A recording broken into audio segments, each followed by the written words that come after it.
सभी को नमस्ते। आज बात करेंगे थायराइड पर। थायराइड की समस्या आजकल बहुत चल रही है और बहुत लोग इससे ग्रसित हैं। और थायराइड की समस्या ज़्यादातर महिलाओं में, पुरुषों के मुकाबले महिलाओं में ज़्यादा होती है। तो इससे कैसे बचें? योग, आसन, प्राणायाम करके और कुछ औषधियों का घरेलू उपचार कुछ सेवन करके किस तरह से बचा जा सकता है। एक तो जो महिलाएं और बच्चे, बड़े, चाहे वो पुरुष हैं, तो ये जो बाहर का जो खाना खा रहे हैं, फास्ट फूड जो खा रहे हैं, चाउमीन, पिज़्ज़ा, बर्गर, पेटिस और पैकेजिंग जो फूड है, जो पैकिंग में कोई भी खाना आपका आता है जो बासी खाना हो चुका है, चाहे वो घर का ही आपका बासी खाना क्यों नहीं है, तो उससे ये रोग सबसे ज़्यादा महिलाओं में होता है। और महिलाएं ही ज़्यादातर व्रत और उपवास रखती हैं। तो इसका मतलब ये नहीं है कि व्रत उपवास रखना बंद कर दिया जाए। व्रत और उपवास से भी हमारा पाचन तंत्र ठीक रहता है, क्योंकि हमारे भीतरी सिस्टम को, जो अंदर के जो हमारे अंग हैं, उनको भी रेस्ट मिलता है। और जो हमारा लीवर है, जो हमेशा काम करता रहता है, जिसमें ईंधन हमेशा डालते रहते हैं और वो हमेशा वो अपना काम करता रहता है, लेकिन जब उसको रेस्ट मिलता है तो वो अच्छे ढंग से फिर पाचन करता है। तो इससे ना तो गैस बनती है, एसिडिटी की जो शिकायत होती है ना वो होती है। और जब हमारा पेट ठीक रहता है, कब्ज जैसी समस्याएं नहीं रहती, तो कई सारे रोग अपने आप ही ठीक होने लगते हैं। और समस्याएं कभी जिनको पाचन तंत्र दुरुस्त रहता है, तो उनको भविष्य में आने वाले रोग भी उस शरीर के अंदर प्रवेश नहीं कर पाते हैं। तो हम किस तरीके से योग, आसन और प्राणायाम के जरिए, कुछ आसन बताऊंगा मैं और कुछ सूक्ष्म क्रियाएं हैं जो थायराइड के मरीजों के लिए बड़ी कारगर हैं। थायराइड के मरीज़ जो होते हैं, इनमें चिड़चिड़ापन और भूख कम लगना रोगों का लक्षण है। तो ये अलग अलग तरह से अलग अलग लोगों पर प्रभाव डालता है। जैसे हाइपोथायराइड है और हाइपरथायराइड है, तो दोनों में अलग अलग तरीके से काम करता है। किसी किसी की समस्या बहुत ज़्यादा विकट होती है कि वो शरीर इतना भारी हो जाता है, वज़न इतना बढ़ जाता है कि वो कहते हैं कि हम खा कुछ भी नहीं रहे लेकिन वज़न बढ़ रहा है। तो यह थायराइड जो ग्रंथि है, जो हमारा यहाँ जो एक तितली वाला जो ग्लैंड है, जो हमारा जो ग्लैंड के अंदर जब किसी तरह की विकृति आने लगती है, तो वो पूरी बॉडी का बैलेंस बिगाड़ देता है। हमारे हार्मोन्स बिगड़ जाते हैं।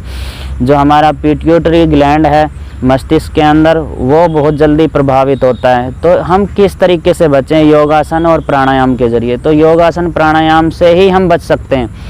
आयुर्वेद के अंदर इसके बहुत अच्छे ढंग से इलाज है, और योगासन प्राणायाम करते रहें तो बहुत जल्दी इस लाभ उठा सकते हैं। अगर हम फिजिकल एक्सरसाइज नहीं करेंगे तो शरीर बेकार हो जाएगा। लेकिन ध्यान रखना है, हमने कोई भी फास्ट फूड, कोई भी पैकेजिंग, ऐसा कोई खाना नहीं लेना जिससे हमारे शरीर में विकृति पैदा हो। तो इस चीज़ का हमने ध्यान रखना है। लेकिन इससे सतर्क रहें, समय समय पर अपना टेस्ट कराते रहें। जो लोग एलोपैथी ले रहे हैं, वो एलोपैथी एकदम से बंद ना करें। वो ये ना सोचे कि हमने आयुर्वेदिक या हमने योगासन शुरू कर दिए और हम थायराइड की जो गोलियां हैं वो बंद कर दें। कई बार ऐसा होता है कि रोग घटने की बजाय बढ़ने लगता है। तो जब हम थायराइड जब टेस्ट करा लेते हैं और उसमें हमारा थायराइड के बारे में जब हमें पता चलता है, जब एलोपैथी हमारी कोई भी दवाई शुरू होती है तो 25 mg से शुरू होती है और वो 25 से 50 तक ऐसे पहुंच जाती है, तो वो घटने की बजाय बढ़ने लगती है। तो आपने डॉक्टर की ही देख रेख में ये सारा कुछ करना है। ऐसे दवाई को आपने अपने मर्जी से बंद नहीं करना। आप योगासन प्राणायाम कर रहे हैं, हाँ, अगर आपको लगता है कि योगासन प्राणायाम करते करते और इस रोग के अंदर कोई प्रभाव पड़ा है, तो आप डॉक्टर की ही देखरेख में उस दवाई को बंद कर सकते हैं। लेकिन ध्यान रखना, घरेलू उपचार आप करेंगे और योगासन प्राणायाम करेंगे तो आप पूरी तरह से स्वस्थ हो सकते हैं। तो मेरा कहने का यही विचार है कि जब थायराइड ग्लैंड आपकी ग्रंथि के अंदर विकृति पैदा हो जाती है, तो ये कई बार कैंसर का भी कारण बन जाता है और शरीर बेजान हो जाता है, काम करने की क्षमता ख़त्म हो जाती है। कोई भी काम करने का किसी भी तरह का कितना भी अच्छा है उसमें उत्साह ख़त्म हो जाता है। तो ये उत्साह कैसे बने? तो ये उत्साह आपका बनेगा योगासन प्राणायाम के ज़रिए। तो आपने कदम उठाना है, सूक्ष्म क्रियाओं से शुरुआत करनी है। अपने हाथों की मुट्ठियों को बंद करके कलाइयों को घुमाना है, क्योंकि थायराइड के पेशेंटों के जोड़ों में और हड्डियों में बहुत जल्दी ऐसा दुष्प्रभाव आने लगता है कि वो हड्डियों के अंदर कहीं पर भी पूरी बॉडी के अंदर ऐसे दर्द होने लगता है, खास करके जोड़ों में तो ज़्यादातर दर्द होता है। तो उस दर्द से भी कैसे छुटकारा पाएंगे? और जो बहुत मोटे हैं अब वो कहेंगे कि हम आसन कैसे करें, तो वो थोड़ा थोड़ा धीरे धीरे जब मूवमेंट करेंगे तो ऐसा नहीं है कि आप शुरू में ही सारे आसन और प्राणायाम और ये कर लोगे, लेकिन आप जब धीरे धीरे ये सब करने लगेंगे तो आपकी बॉडी जब लचीली हो जाएगी, जब आपके जॉइंट्स में इतना मूवमेंट करने से लचीलापन आ जाएगा, तो आप और कई सारे अभ्यास उसके अलावा भी कर सकते हैं। तो आप निराश ना हो, आपके लिए ही ये वीडियो बनाई जा रही है। तो आप अगर देखेंगे इसको शुरू से और लास्ट तक, तो मैं कहता हूँ कि आप बहुत जल्दी स्वस्थ हो सकते हैं। तो आपने कदम उठाना है सूक्ष्म क्रियाओं से। ये पहले कलाई से शुरुआत करनी है, कलाई से इस तरह से घुमाना है और इस तरह से घुमाते हुए आपने मूवमेंट करनी है हाथों की, और इस तरह से अपने कलाइयों की इस तरह से करना है, और आपने मुट्ठियाँ बंद करके इस तरह से इनको घुमाना है। ये आपके हाथों से लेकर के कंधों से लेकर के इस तरह से मूवमेंट करना है। फिर आपने कोहनियों को इस तरह से मोड़ना है, इस तरह से करें, साइड से कर लें। ये थोड़ा थोड़ा मैं आपको एक हिंट दे रहा हूँ, आपने इसको धीरे धीरे बढ़ाना है। एक एक दो दो चार चार स्टेप आपने इस तरह से बढ़ना है। इस तरह से कंधों को घुमा लें, इस तरह से घुमा लें, क्लॉकवाइज एंटी क्लॉकवाइज।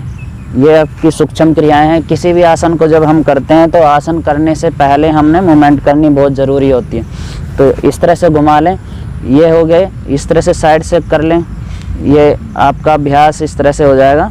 और इस तरह से कोहनियों को श्वास भरते हुए ऊपर लेकर के जाएं, श्वास छोड़ते हुए नीचे, श्वास भरें ऊपर फेफड़ों में और श्वास छोड़ें नीचे की तरफ। आगे से कोहनी टच, पीछे से कलाई टच, इस तरह से। इसी को फिर विपरीत घुमा लें, इस तरह से श्वासों के साथ। श्वास फेफड़ों में भरनी चाहिए जब आपकी कोहनी ऊपर जाए, और श्वास आपकी बाहर हो जाए जब कोहनी नीचे आए। ये हुआ आपका कंधों का। इसी तरह से आपने वज्रासन में बैठ करके आपने शुरुआत करनी है धीरे धीरे आसन की। तो आसन में सबसे पहले आपने अर्धउष्टासन करना है। तो दोनों हाथ की हथेली अपने हिप्स पे टिकाएंगे, इस तरह से टिका लें और श्वास भरें, धीरे से पीछे की तरफ चले जाएं, इस तरह से फिर वापस आ जाएं। बैलेंस बना के रखना, थोड़े घुटनों में अंतर कर लें, क्योंकि जब शरीर बहुत ज़्यादा भारी हो जाता है थायराइड वालों का, तो वो क्षमता भी ख़त्म हो जाती है। मोटे तो बहुत दिखते हैं लेकिन वो बेजान शरीर होता है। तो घुटनों में थोड़ा सा अंतर कर लें, बैलेंस बना के रखें, दोनों पैरों में भी अंतर रखें, और दोनों हाथ की हथेली हिप्स पे टिकाएं और धीरे से पीछे की तरफ चले जाएं। ये हुआ हमारा अर्धउष्टासन। इसी तरह से हमने इसको पूर्ण उष्टासन करना। तो पीछे अपने हाथ की हथेली को इस तरह से टिकाएं और एक हाथ को ऊपर उठा लें। अगर बस का है तो दोनों हाथ ले जाएं, नहीं तो बारी बारी से इसी तरीके से अपने हाथों को इस तरह से लेकर के जाएं। तो हमने पूर्ण उष्टासन करना है। पूर्ण उष्टासन इस तरह से दोनों हाथ की हथेली हमारे एड़ी के ऊपर पहुंच जाएंगी। इसी तरह से हमने इसको 2-3 बार से शुरुआत करना है। तो 2-3 बार करते करते हम इसको 7-8 बार तक लेकर के जाएंगे, लेकिन शुरुआत में ही नहीं करना है इसको। 1 हफ्ते बाद आपने 7-8 बार करना है। शुरुआत में आपने शुरुआत के दिनों में आपने 2-3 बार ही सभी अभ्यासों को करना है। तो जब आप कर सकते हैं तो ठीक है, अगर नहीं कर सकते तो दोनों हाथ की हथेली पीछे टिकाएं और पीछे की तरफ श्वास भरें और इस तरह से चले जाएं। और जब आप फ्लेक्सिबल हो जाएंगे तो इसको पूरा कर सकते हैं, पूरा पीछे तक चले जाएं, इस तरह से बैलेंस भी बनने लगेगा और आपकी गर्दन पे भी फ़र्क पड़ेगा, आपकी चेस्ट पे भी फ़र्क पड़ेगा, आपके पेट पर भी फ़र्क पड़ेगा, और आपके हिप्स के रीढ़ की हड्डी पर भी, हिप्स के ऊपर, रीढ़ की हड्डी के ऊपर भी इसका असर पड़ेगा, जिससे आपका जो फैट है, जो बढ़ा हुआ है, वो भी धीरे धीरे कम होगा। तो अर्ध उष्टासन के बाद में हमने करना है, इस चीज़ का ध्यान रखना, कोई भी आसन प्राणायाम करेंगे तो ज़बरदस्ती बिल्कुल नहीं करनी, जितना हो सकता है उतना करें। अगर आप पद्मासन लगा सकते हैं तो पद्मासन लगा लें, अगर आप सुखासन में बैठ सकते हैं तो सुखासन में, अगर आप पद्मासन लगा सकते हैं तो बहुत अच्छी बात है। तो पद्मासन में आपने दोनों अंगूठों में, पैर के अंगूठों में उंगली को इस तरह से फंसा लें और पीछे की तरफ लेट जाएं, इस तरह से लेटें, और सिर के बल उठाना है आपने, इस तरह से सिर इस तरह से ऊपर उठा लेना है, कोहनी ज़मीन पर टिका देनी, और ये जो आपके दोनों पैर के अंगूठे हैं, इसमें अपने हाथ की इन उंगलियों को इस तरह से फंसा लें, या फिर पूरे पैर के पंजे को पकड़ लें और इस तरह से कोहनी को टिकाएं, और थोड़ी देर के लिए इस तरह से इस अभ्यास को करें। ये मत्स्येन है, तो इसको भी आपने 2-3 बार करना है शुरुआत के टाइम में, फिर इसको आपने बढ़ाते हुए जाना है। इसी के साथ में हमने करना है सर्वांग आसन और हलासन। तो सर्वांग आसन के लिए हमने क्या करना है, सर्वांग आसन के लिए हमने दोनों पैरों को सीधा कर लेना है, इस तरह से दोनों पैर सीधे करते हुए, और इस तरह से लेट जाएं, दोनों हाथों का सहारा ले सकते हैं ज़मीन पर, और दोनों हाथों को इस तरह से टिकाते हुए दोनों पैरों को ऊपर उठाना है, इस तरह से उठाते हुए अब अपने पूरे हिप्स वाले भाग को पूरा ऊपर उठा लेना है। ये सर्वांग आसन, इस तरह से दोनों पैरों को उठाते हुए पूरी बॉडी का बैलेंस बनाते हुए इस तरह से करना है। फिर धीरे धीरे आपने वापस भी आना है, झटके के साथ कोई अब अभ्यास नहीं करना है। इसी तरह से फिर से दोहराएं, दोनों पैरों को ऊपर उठाते हुए दोनों हाथ को, हथेलियों को हिप्स के पास टिका लें, कोहनी आपकी सपोर्ट के लिए, इस तरह से। इसी में आप पूर्ण हलासन भी कर सकते हैं। ये सर्वांग आसन हुआ, ये थायराइड वालों के लिए बहुत अच्छा अभ्यास है, और पूर्ण हलासन भी कर सकते हैं। दोनों हाथ की हथेली ज़मीन पर, दोनों पैरों के पंजे इस तरह से ज़मीन पर टिकाते हुए इस तरह से कर सकते हैं। तो आपके बाल भी ठीक रहेंगे, क्योंकि बालों की भी समस्या और हड्डियों की भी समस्या थायराइड वालों को बहुत होती है, तो उनके बाल भी झड़ते हैं, तो बाल उनके रूखापन और टूटते भी बहुत ज़्यादा बाल। तो आपने इस चीज़ का ध्यान रखना है, ये अभ्यासों को सहजता के साथ करना है, रेस्ट देख करके करना है। आपको जो वीडियो में दिखाया जा रहा है लगातार, तो आपने उसको देख करके आपने अपने आप को जोश में नहीं लाना, तो आपने होश में हो करके ही अभ्यासों को करना है। आपने जल्दबाजी बिल्कुल नहीं करनी, धैर्यता प्रसन्नता के भाव के साथ इन अभ्यासों को करना है। तो आपने तो इसी तरह से फिर हमने चक्रासन भी करना है। तो चक्रासन के लिए दोनों घुटनों को मोड़ लें और इस तरह से दोनों हाथ की हथेली ज़मीन पे टिका लें और श्वास भरें, धीरे से ऊपर की तरफ उड़ जाएंगे, इस तरह से उड़ जाएं। ये चक्रासन हुआ। इसी तरह से फिर से दोहरा लें, दोनों हाथ पैर सीधे कर लें, क्योंकि हाथ पैर सीधे करने से आपकी मांसपेशियों में किसी तरह की समस्या नहीं आती। फिर से कर दोहराएंगे इसी अभ्यास को, दोनों घुटने मोड़ते हुए, दोनों हाथों की हथेली को ज़मीन पर टिकाते हुए फेफड़ों में श्वास भरें और धीरे से ऊपर की तरफ उठा लें इस तरह से। ये हुआ चक्रासन। तो इसी तरह से चक्रासन के बाद में हमने करना है सिंहासन। तो सिंहासन कैसे करेंगे? वज्रासन में बैठ जाएं। वज्रासन में बैठें, दोनों घुटनों पे हाथ रखते हुए अपने आप को पहले शांत करें। शांत करके दोनों घुटनों को थोड़ा खोल दें, एड़ियाँ हमारी बाहर की तरफ निकली हुई, दोनों पैर के अंगूठे मिले हुए और दोनों हाथ की हथेली इस तरह से टिकाएं।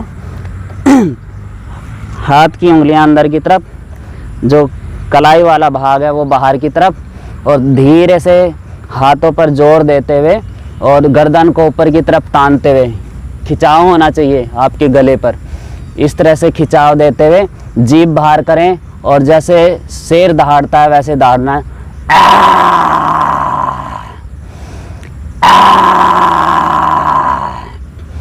ये हुआ सिंहासन। थोड़ा सा गले की मसाज कर लें। इसके बाद में हमने करना है गले का अभ्यास, उज्जाई प्राणायाम। तो कैसे करेंगे? उज्जाई प्राणायाम करने के लिए हमने जो अभी बाहर को सिंहासन में धाड़ लगाई, अब हमने इसको अंदर की तरफ लेना है। दोनों नासिका से श्वास अपने फेफड़े में खींचना है और हमने बाईं नासिका से बाहर निकालना है। किस तरह से करें? पहले धीरे धीरे करेंगे। ये थायराइड के लिए बड़ा कारगर प्राणायाम है। जिनकी जबान जल्दी से नहीं उठ पाती, तुतलाते हैं, उनके लिए भी बड़ा कारगर है।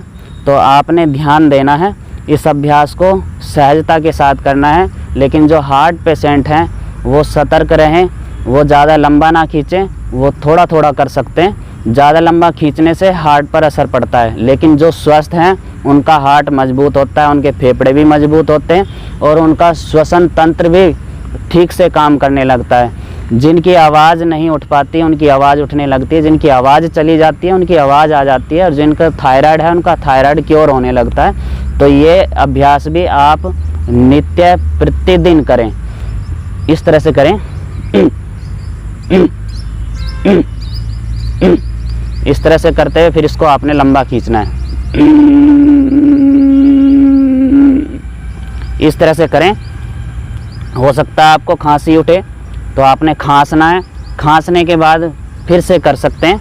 आप चाहें तो गर्म पानी थोड़ा सा रख सकते हैं। उस समय करते समय जब आपके गले में खराश हो तो उस गर्म पानी को थोड़ा सा पी लें।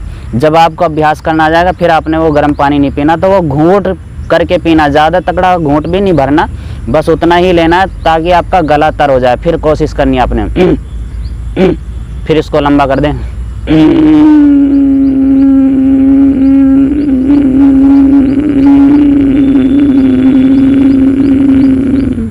फिर आपने अपनी बाईं नासिका से श्वास को बाहर छोड़ देना।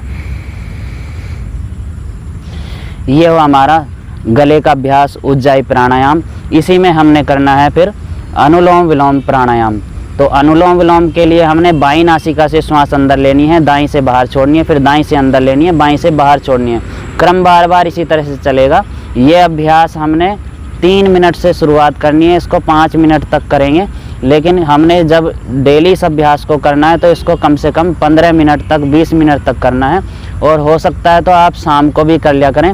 और इस अभ्यास को ज़रूरी नहीं है कि आप खाली पेट करें, क्योंकि कोई भी हम प्राणायाम या आसन करते हैं तो हमारा पेट हमेशा खाली रहना चाहिए। इसमें किसी भी तरह का कोई मल ना हो। और कोई हमने अभी हाल फिलहाल में जैसे खाना खा करके करने लगते हैं तो ऐसा कभी नहीं करना। लेकिन आप अनुलोम विलोम को कर सकते हैं। खाना खाने के आधा 1 घंटे बाद आप अनुलोम विलोम कर सकते हैं सहज तरीके से। फास्ट नहीं करना।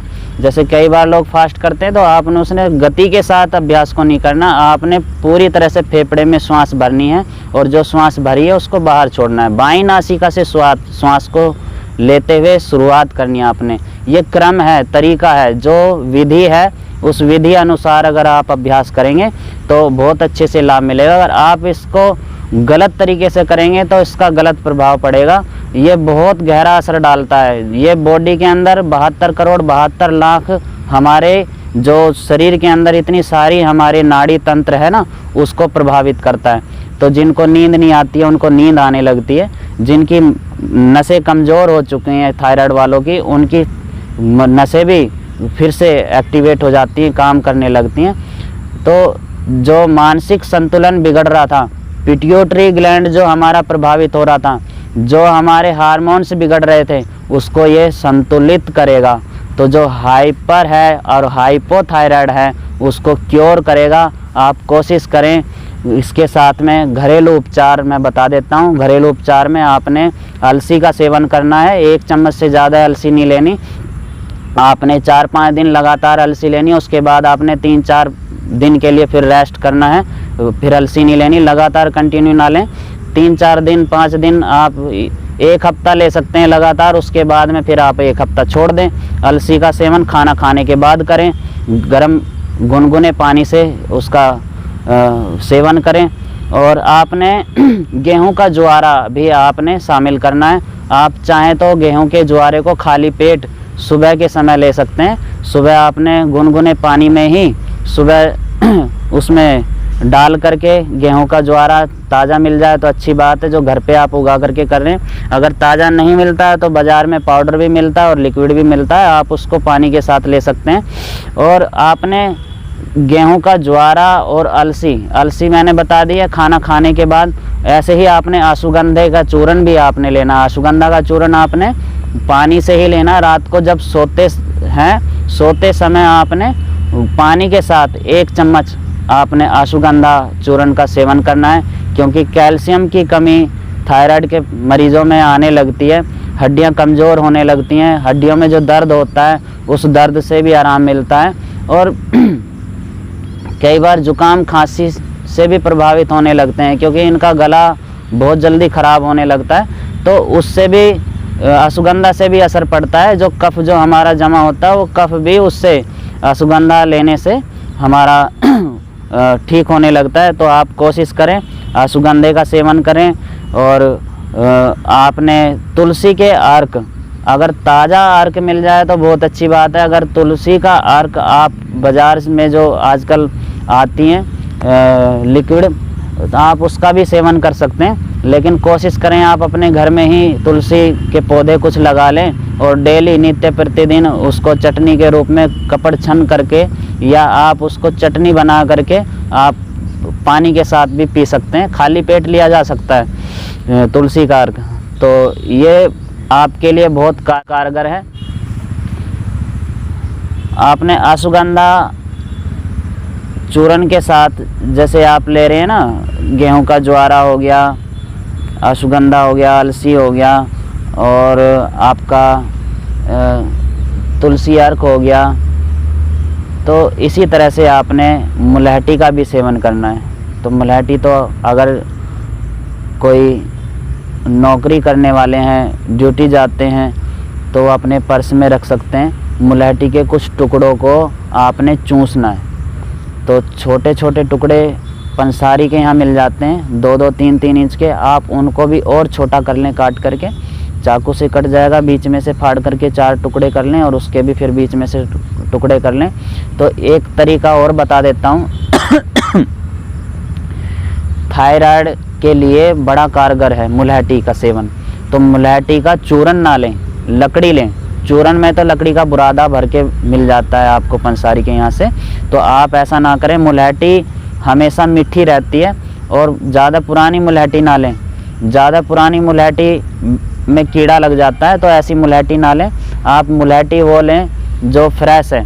तो आपने मुलहटी के मेरी इस उंगली के बराबर टुकड़े लेने हैं, 3-4 टुकड़े ले लें और रात को आधा गिलास पानी के अंदर भिगो के रख दें और सुबह को आप उस पानी को पी लें। तो 5 दिन तक वो आपकी मुलहटी चल जाएगी। बार बार उन लकड़ियों को 4-5 दिन तक आप इस्तेमाल करें। फेंकना नहीं है उन लकड़ियों को, आप बाद में फेंक सकते हैं। इस्तेमाल 5 दिन के बाद आप उसको फेंक सकते हैं। तो वो 5 दिन आपका बहुत अच्छे से काम करेगी। और कुछ टुकड़ों को आपने अपने पर्स में, अपनी जेब में रखना है और जब भी मौका लगे आप उसको मुलहटी को चूसते रहें। तो आपका उससे थायराइड भी क्योर होगा। और गले में अगर कफ़ की शिकायत है तो वो कफ़ की शिकायत भी ख़त्म हो जाएगी। क्योंकि खांसी में और ज़ुकाम जैसे इन चीज़ों में जब आपको समस्या होती है तो ये मुलहटी बहुत अच्छा काम करती है।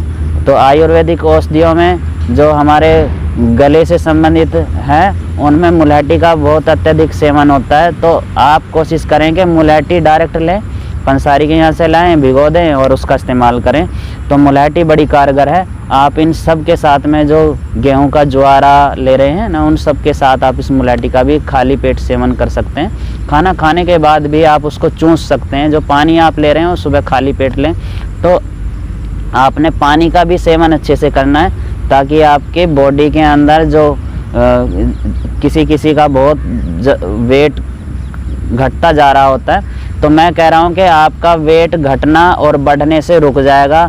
वो संतुलित होने लगेगा। आप जब नित्य प्रतिदिन ये अभ्यास योगासन प्राणायाम करेंगे तो आपकी गोलियां भी छूटेंगी और आपकी जो मानसिक संतुलन जो समस्या जो बढ़ती जा रही थी वो समस्या भी ख़त्म होगी। तो आप कोशिश करें, कुछ करें, ठीक है। खाने पर ध्यान दें, खाने में कोई ऐसी तली भुनी आप ऐसी चीज़ें ना लें जो बाज़ार से है, कभी कभार चलता है, लेकिन अगर आपको हाइपर थायराइड है तो आपने पूरी तरह से सावधान हो जाना है। जब तक आप अभ्यासों के द्वारा और इन आसनों के द्वारा प्राणायाम के द्वारा जब तक आप स्वस्थ नहीं हो जाते हैं तो आपने कोई भी कदम ऐसा नहीं उठाना है जिससे आपका शरीर बेकार हो जाए। तो ये जो मैं वीडियो बना रहा हूँ आपके लिए इसीलिए बना रहा हूँ कि बहुत लोग हैं जो मिलते हैं और वो कहते हैं विमल भाई कुछ ऐसा बताओ कि थायराइड हमारा ठीक हो जाए। तो थायराइड घर बैठे कभी नहीं होगा, क्योंकि इनके अंदर जो थायराइड पेशेंट होता है इनके अंदर हीन भावना अपने आप पैदा होने लगती है, इनका मानसिक संतुलन बिगड़ने लगता है, ये जिद्दीपन भी इनके अंदर होता है, क्योंकि जब चिड़चिड़ापन और गुस्सा जब आता है ना तो जिद्दीपन भी अपने आप आने लगता है। तो ये किसी की बात नहीं मानते हैं और ये इनको सुबह उठने के लिए बोले तो ये उठते नहीं है, क्योंकि सुबह उठेंगे फिजिकल एक्सरसाइज कुछ भी करेंगे उसके साथ इन थोड़े थोड़े इन आसनों को करेंगे तो मैं कहता हूँ कि गारंटी के साथ कहता हूँ कि आपका थायराइड क्योर हो जाएगा। आप 1 महीना करके देखें, आपकी बॉडी संतुलित होने लगेगी, आपका थायराइड क्योर होने लगेगा।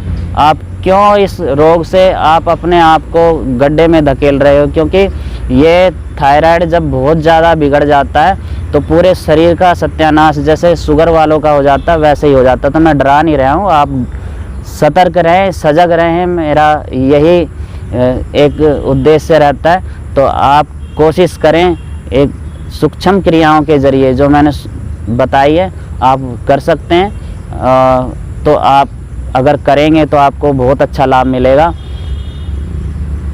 बहुत बहुत धन्यवाद। नमस्ते।